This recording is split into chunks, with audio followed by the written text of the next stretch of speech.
नमस्कार। यूपी तक में आपका स्वागत है। मैं हूं कुमार अभिषेक और आज हमारे साथ हमारे मेहमान हैं सैयद कासिम। जी हाँ, सैयद कासिम राजनीतिक समीक्षक हैं, पत्रकार हैं और साथ साथ बसपा पर इनकी गहरी पकड़ और नजर रहती है।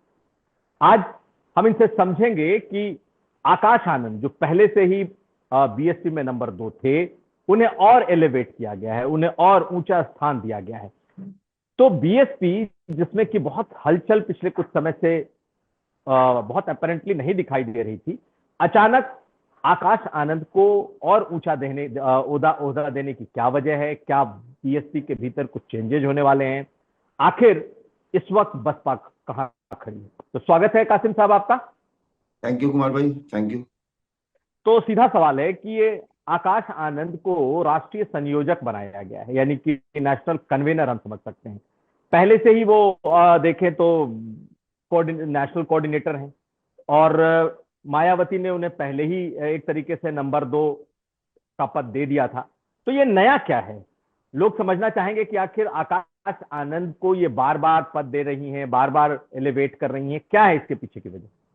कुमार भाई, इसको समझने के लिए थोड़ा सा बीएसपी की इंटरनल पॉलिटिक्स को देखना होगा। बहुजन समाज पार्टी में जब आकाश आनंद के ससुर अशोक सिद्धार्थ निकाले गए थे, उसके बाद आकाश आनंद को भी सारे पदों से हटा के उसके बाद पार्टी से निकाल दिया गया था। तो उसमें कहा गया जाता था कि ये इसमें जो भूमिका है वो अशोक सिद्धार्थ के दूसरे जो अपोजिट गुट है उसकी रही है, और उसमें रामजी गौतम का नाम आता था। इस परिवर्तन में जो हमने देखा, इतना गोपनीय परिवर्तन ये था कि जब ये मीडिया में कहीं एक दो जगह आ गया, सबसे पहले आपके यहाँ इंडिया टुडे में छपाई, तो इसको लेके बसपा के जो जिम्मेदार लोग हैं, जो मायावती की कवरेज वगैरह को प्रेस तक भेजते हैं, वो एक दूसरे को फोन कर रहे थे कि लीक कैसे हो गया। इतना गोपनीय था ये, मतलब उनका जो गोपनीय पत्र जारी होता है उसमें था। तो उसको अगर देखेंगे तो ये पूरी कहानी समझ में आ जाएगी। उसमें रामजी गौतम के पास 3.5 राज्य हैं, और मेघानकर जिनको वहां से बिहार और झारखंड से हटा दिया गया था, बंगाल भेज दिया गया था जब रामजी गौतम पहुंचे थे, उनके पास भी 3.5 राज्य हैं। उनको भी नेशनल कोऑर्डिनेटर रखा गया है। उसके साथ साथ जो राजा राम है, उनके पास 4 राज्य हैं। 3.5 इस तरह से कि बिहार को मेघानकर और रामजी गौतम साथ साथ देखें। तो इसके पढ़ने के बाद ये बात समझ में आती है कि आकाश आनंद को उसी तरह से धीरे धीरे प्रमोट किया जा रहा है जैसे जैसे रामजी गौतम का कद कम हो रहा है। या ये माना जाए कि रामजी गौतम का चूंकि कार्यकाल जो है वो अगले साल खत्म हो रहा है, तो रामजी गौतम का की जो भूमिका थी, 8 8 9 9 राज्य उनके पास होते थे, सबसे पावरफुल जितने भी स्टेट थे सब उनके पास होते थे, उसमें कटौती हो गई। राजस्थान उनके हाथ से लेके बेनीवाल को दे दिया गया। बिहार में आधी आधी कटौती कर गई, चुनावी राज है। पंजाब चुनावी राज है। महाराष्ट्र उनका बहुत पसंदीदा था, महाराष्ट्र को नहीं, तो लेकर ही। इसको क्या माना जाए? इसको क्या माना जाए कि क्या रामजी गौतम का कद कम करके इनके कद को बढ़ाया जा रहा है? और अगर ऐसा हो भी रहा है तो बसपा की सेहत पे कौन सा असर पड़ जाएगा? देखिए, बसपा की सेहत पे इसका ये असर पड़ता है कि रामजी गौतम एकमात्र सांसद हैं दोनों सदनों में मिला के, एकमात्र सांसद। और उनकी उनको नजरअंदाज बसपा नहीं कर सकती थी। ये सारी चीजें तब हुई। अब आकाश आनंद को नेशनल जो समन्वय मतलब संयोजक बनाया गया, तो वो अपने आप में सबसे ऊपर आ गए। ऐसे सब कोऑर्डिनेटर, उसमें आकाश भी कोऑर्डिनेटर, उनके आगे चीफ लगा हुआ था। मैं आपको बताऊं, ये जो लखनऊ की रैली की बड़ी चर्चा है 9 तारीख की, उसके बारे में मेरे पास जो इनपुट है, उस रैली का नाम भी युवा से शुरू होगा। अब वो युवा संघर्ष हो, युवा अधिकार हो, मतलब उसमें युवा शब्द है। तो ये कहीं ना कहीं ये पूरा स्क्रिप्ट आकाश के आसपास गूंज रहा है। और मैंने, आपको शायद याद होगा कुंवर भाई, आपके साथ मैंने एक शो में कहा था कि मैं इसे स्क्रिप्टेड मानता हूं। आकाश का हटाया जाना, निकाला जाना, उनको पदों से हटाया जाना, मेरा अपना समझना है कि इतने बड़े राजनीतिक परिवार में जो एकमात्र जिसको आप ग्रो कर रहे हैं, उसको अगर पार्टी से निकाल रहे हैं, तो इसमें स्क्रिप्टेड है। मैं उसे मायावती का नहीं, गुस्सा लेकिन नहीं मानता। उस स्क्रिप्ट का नुकसान तो आकाश को ही हो रहा ना। एक वक्त बिल्कुल आकाश। जब वो निकल करके आए और वो अपनी एक छवि बनाई, एक जुझारू नेता जैसे निकल करके आए और लगातार रैलियों पर रैलियां कर रहे थे, दोनों तरफ अटैक कर रहे थे। उसी दौरान आपने हटा दिया। हटाने के बाद फिर फैमिली का पंगा आया कि भाई अब आप अपने ससुर से क्लोज हैं, आप अपनी पत्नी के कहने में आ गए। ये तमाम चीजें आई और एक तरीके से तो आप देखें तो लगातार आकाश को ही नुकसान हुआ ना। अगर आप फिर से दोबारा से लेकर के आएंगे तो वो पोजीशन, वो छवि तो नहीं रह जाती ना। मायावती का ये मानना है कि हम आकाश को जिस दिन मैदान में लेके जाएंगे तो उसके बाद हटाए हुए आकाश की एंट्री और उसके बाद उनको जब सौंपेंगे तो उनको उससे ज्यादा उसका फायदा मिलेगा। क्योंकि आकाश आनंद ने जिस तरह से मायावती के हर फैसले को चुपचाप स्वीकार किया, आकाश आनंद ने मायावती के फैसलों के हिसाब से ट्विटर का भी इस्तेमाल नहीं कर रहे हैं। उन्होंने जो बनाया हुआ था तो अपना एक टोल फ्री नंबर दिया था उसका भी नहीं इस्तेमाल किया। उन्होंने जो अपना व्हाट्सएप चैनल बंद बनाया हुआ था वो भी बिल्कुल खामोश, उन्होंने सब कुछ रोक दिया।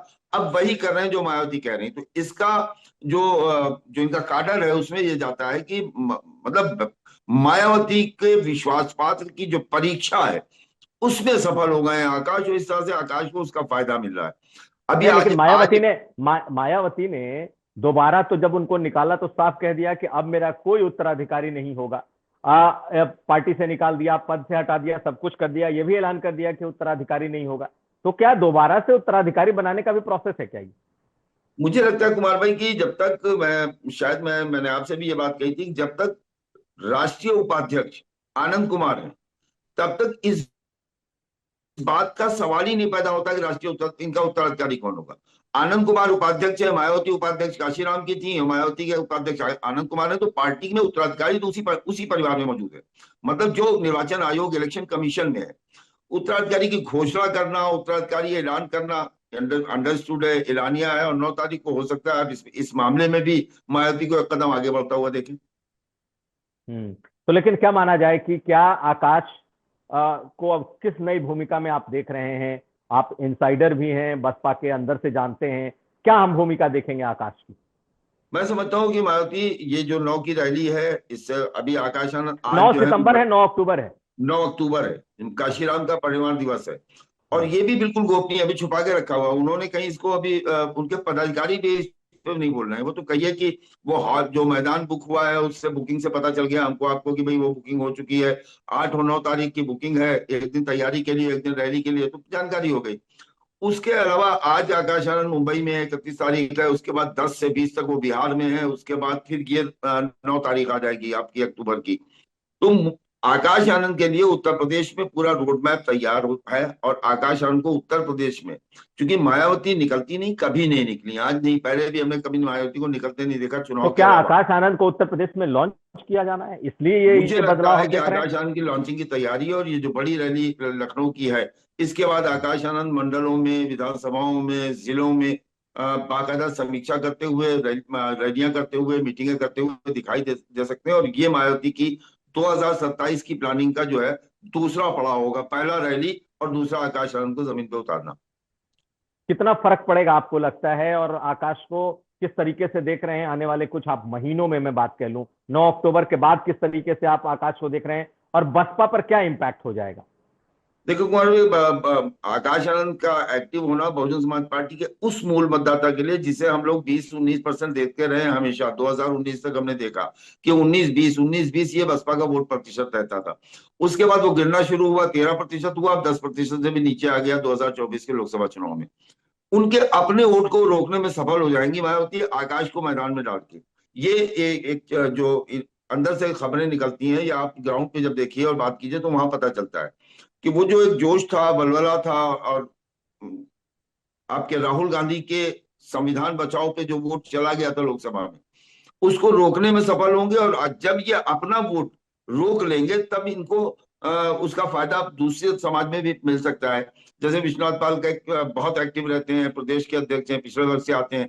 उसके अलावा मुस्लिम समाज में जो थोड़ी मोड़ी जो अब चर्चा शुरू हो गई आजम खान को लेके, अब्दुल्ला आजम को लेके, या मुस्लिम समाज के दूसरे इश्यूज को लेके, फतेहपुर सीकरी को लेके, अखिलेश यादव के रोल को लेके, इन सब चीजों पे उसके बाद जब लौटी हुई बसपा दिखाई देगी और उनका वोट है जो 19-20% होता था, अगर वो उसे रोकने में, दिखाने में सफल हो जाते हैं तो बट नेचुरल उत्तर प्रदेश की राजनीति में एक बड़ा बदलाव हम आप देख सकते हैं। नहीं, लेकिन एक बात है ना कि जब से दोबारा से लॉन्च हुए हैं आकाश आनंद, दोबारा से मायावती लेकर के आई हैं, तो बहुत एक्टिव ऐसे भी नहीं दिखाई दे रहे हैं। मतलब ठीक है, पार्टी के भीतर के मीटिंग्स में होंगे मायावती उनको लेकिन आखिर वो आकाश आनंद जो पहले एक तरीके से हाइपर एक्टिव दिखाई दे रहे थे, अभी तो बिल्कुल ही नहीं दिखाई दे रहे हैं। तो वो कैसे आप लोकसभा चुनाव अचानक? था, वो लोकसभा चुनाव था कुमार भाई। ऐसे भी आकाश एक्टिव नहीं थे। लोकसभा चुनाव में उनको उन्होंने झोंका था और उन्होंने अपने आप को साबित किया था। उसी आकाश आनंद को हमने आपने देखा तो हमको लगा कि हाँ, आकाश आनंद भी कोई आने वाले भविष्य में कोई एक चीज हो सकते हैं उत्तर प्रदेश की राजनीति में। लेकिन अब जब दोबारा लॉन्चिंग हुई है तो उन्होंने जिस तरह से चंडीगढ़ में और उसके बाद बिहार में वो 2 सभाएं भी कर चुके हैं, बड़ी सभाएं, पिछड़े वर्ग की सभा की, और 10 से 20 तक उनके कार्यक्रम लगे हैं, जिसमें 3 रैलियां भी हैं। तो ये संकेत ये बताते हैं कि आकाश आनंद को एक बार फिर पुरानी भूमिका जो थी वो तो केवल चुनावी थी, अब संगठन से लेकर चुनाव तक ले जाने का जो मायावती का प्रयास है वो 2027 उत्तर प्रदेश से पहले बिहार के लोग विधानसभा के चुनाव में बाकायदा एक्टिव रोल में दिखाई दे सकते देंगे। और उसमें साथ में फिर वही बात आएगी, वो जो रामजी गौतम का एंगल है वो भी वहां पे नजर आता है, क्योंकि मेघानकर को साथ में लगाना ये बताता है कि शायद रामजी गौतम को उस तरह से आकाश आनंद को वो डाइजेस्ट नहीं कर पाते हैं, या उनको उनको लगता है कि आकाश आनंद हमारे क्षेत्र में उनका हस्तक्षेप बढ़ता है, या मायावती उनको लगाती हैं। तो इसलिए मेघानकर को भी आधा बिहार देना इस बात का संकेत है कि आकाश आनंद को वह फ्रीडम के साथ भेजने का प्रयास है। तो इसका मतलब आखिरी सवाल यही है कि इसका मतलब जिन लोगों के इनपुट पर, जिन लोगों के कह सकते हैं कि कान भरने पर आकाश आनंद को पिछली बारी हटाया गया था, अब वो सब चीजें सॉर्ट आउट हो चुकी हैं। मायावती अब किसी और की नहीं सुनेंगी, जो आकाश रिपोर्ट करेंगे वो सुनेंगी। और अब शायद जो उनके साथ के लोग हैं जो कि एक्सेस रखते हैं मायावती तक, अब उनकी बात सीधे तौर पर मायावती नहीं सुनेंगी। ऐसा है कि आकाश को लेकर हाँ, ये जो 3 नए कोऑर्डिनेटर उनके साथ जो सह प्रभारी बनाए गए हैं, उनकी सूची देखने के बाद ऐसा लगता है कि इसमें आकाश की भूमिका भी रही है। इसलिए कि ये जो पहले 3 थे अब 6 हुए, और 6 के अलावा जो लगाए जाते हैं उनके साथ साथ जिसमें मेरठ के एक युवा को लगाया गया, दिल्ली के एक युवा को लगाया गया, इस तरह के नाम देखने के बाद लगता है कि आकाश आनंद की भूमिका जो है इस संगठन के फेरबदल में रही है। आपको लगता है बसपा में कुछ बदलाव दिखेगा? अब बसपा के संगठन में तो जो बदलाव दिखने चाहिए लोकल नहीं, के, वो बसपा तो का बदलाव, बसपा के इस बदलाव से का कोई असर दिखेगा सियासत पर? देखिए, सियासत पे असर तो दिखने के लिए जरूरी है कि जब आकाश आनंद को अगर एक्टिव करती हैं, युवा नेतृत्व अगर आता है और वो जो मायावती की मांग है उसकी जगह पे आकाश आनंद भी अगर पहुंचते हैं, मान लीजिए मेरठ पहुंच गए या अयोध्या पहुंच गए या बनारस पहुंचे या वाराणसी पहुंचे, प्रयागराज पहुंचे, तो युवाओं में एक कनेक्टिविटी तो आकाश की बढ़ेगी, उसका बहुजन समाज पार्टी को फायदा तो नेचुरल होना ही है। चलिए, बहुत शुक्रिया कासिम भाई। अब देखना है, क्योंकि बहुत बड़ा चैलेंज उनके सामने चंद्रशेखर आजाद रावण का होने वाला है और हो रहा है इनफैक्ट। और मुझे लगता है शायद इसे ही भांपकर मायावती अब जल्दी जल्दी फैसले आकाश आनंद को लेकर ले रही हैं, क्योंकि वक्त भी कम है। 2025 आधा से ज्यादा गुजर चुका है और 2027 में चुनाव है।